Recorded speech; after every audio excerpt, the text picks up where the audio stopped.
नमस्कार दोस्तों, मैं सुमित ठाकुर लेकर आया हूं आपके पास एक बहुत ही important concept schedule 3 of the GST act को लेकर के। वीडियो शुरू करने के पहले दोस्तों मैं एक बेसिक चीज़ आप लोगों के साथ डिस्कस करना चाहता हूं। क्या प्रधानमंत्री जो देश को सेवा प्रदान करते हैं, क्या उसके ऊपर कोई जीएसटी चार्ज होगा? तो दोस्तों इसका आंसर है नहीं, कोई भी जीएसटी चार्ज नहीं होगा। लेकिन यह कहाँ पर लिखा हुआ है यह जानना भी हमारे लिए बेहद ज़रूरी है। तो यह जीएसटी एक्ट 2017 के शेड्यूल 3 में लिखा हुआ है कि प्रधानमंत्री अगर हमारे देश को कुछ सर्विस प्रोवाइड करते हैं तो वो जीएसटी चार्ज नहीं होगा। तो दोस्तों शुरू करते हैं आज का video schedule 3 of the GST act 2017 को लेकर के। जो शेड्यूल 3 बात करता है एग्जम्पशन फ्रॉम जीएसटी के बारे में। शेड्यूल 3 के अंदर बहुत सारे एक्टिविटीज़ लिस्ट आउट हैं जिसको सप्लाई कंसीडर नहीं किया गया है। इसको हम लोग कह सकते हैं कि यह नॉन सप्लाई अंडर जीएसटी है। तो दोस्तों आज मैंने शेड्यूल 3 को टुकड़ों में बांट दिया है और हमारे पास टुकड़ों में बांटने के बाद टोटल 11 महत्वपूर्ण बिंदु निकलकर सामने आए हैं शेड्यूल 3 से रिलेटेड। जो पहला महत्वपूर्ण बिंदु है दोस्तों वह है एक एम्प्लॉई जब अपने एम्प्लॉयर को सर्विस प्रोवाइड करता है। इसका मतलब यह है दोस्तों कि नौकरी पेशा वाले जितने भी लोग हैं, क्या वहाँ पर जीएसटी चार्ज होगा? तो नहीं, वहाँ पर जीएसटी चार्ज नहीं होगा।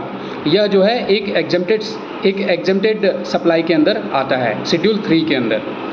दूसरा पॉइंट है दोस्तों, आप देखे होंगे, आप कोर्ट जाते हैं, कचहरी जाते हैं, बहुत सारा ट्रिब्यूनल होता है, income tax tribunal, GST tribunal, competition commission tribunal, consumer act के तहत ट्रिब्यूनल होता है, बहुत सारे कोर्ट ट्रिब्यूनल्स जो भी आते हैं, ये जो सर्विस प्रोवाइड करते हैं तो यह भी जो है जीएसटी के अंदर नहीं आता है। यह भी एक एग्जेम्प्टेड सप्लाई है। तीसरा पॉइंट है दोस्तों, हम लोग जानते हैं मेंबर ऑफ पार्लियामेंट, एमपी हो गया, एमएलए हो गया, या मुखिया हो गए, वार्ड के पदाधिकारी हो गए, इन लोगों को भी ये लोग जो सर्विस प्रोवाइड करते हैं इन लोगों को भी कोई जीएसटी चार्ज नहीं लगता है।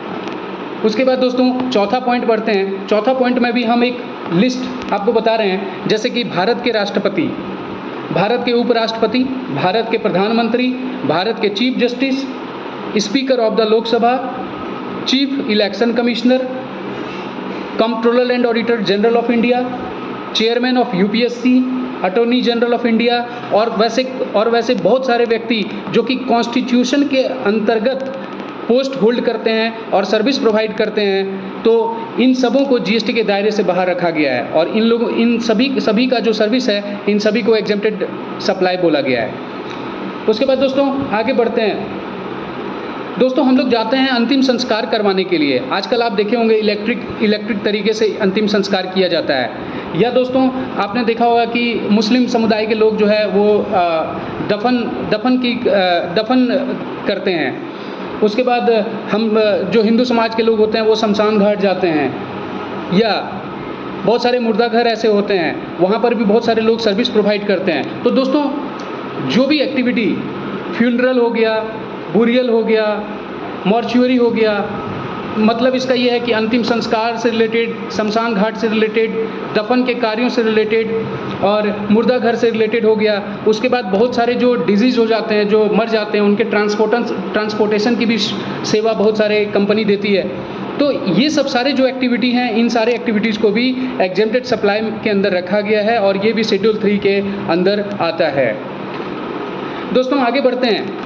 हमने सेल की बात करी, लेकिन दोस्तों सेल ऑफ लैंड यानी कि ज़मीन की खरीद और बिक्री के ऊपर कोई जीएसटी चार्ज नहीं लगता है। ये बहुत ही महत्वपूर्ण बिंदु है जिसे समझना बहुत ज़रूरी है। दोस्तों आगे बढ़ते हैं। ज़मीन के सेल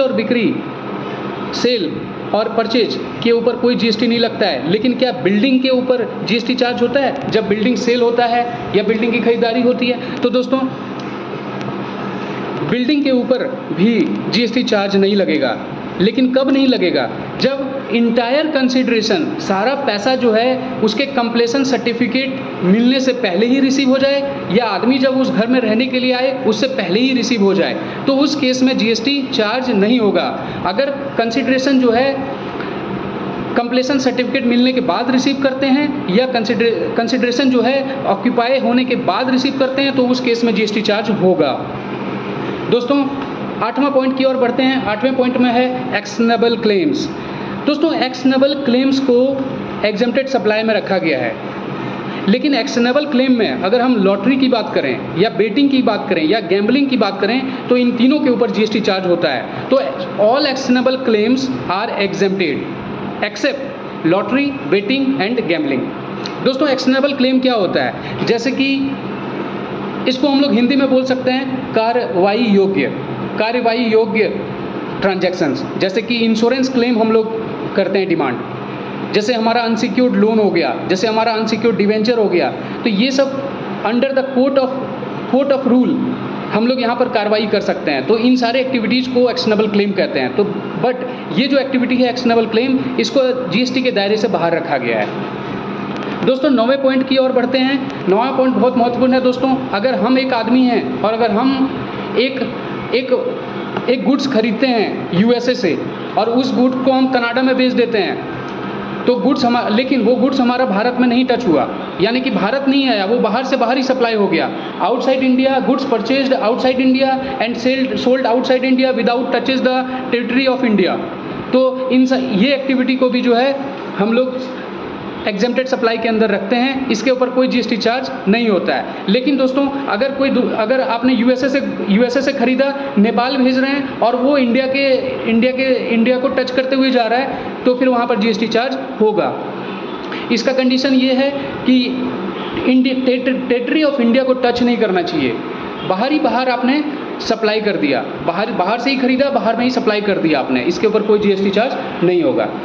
दोस्तों उसके बाद करते हैं हम इनबाउंड सेल्स। इनबाउंड सेल्स क्या होता है? जब आप कोई माल मंगवाते हैं बाहर से, जब आउटसाइड इंडिया से आप कोई प्रोडक्ट, कोई गुड्स इंपोर्ट करते हैं, तो आपको पता होगा कस्टम स्टेशन में बहुत सारे वेयर हाउसेस रहते हैं। उस वेयर हाउस में उस गुड्स को स्टोर किया जाता है।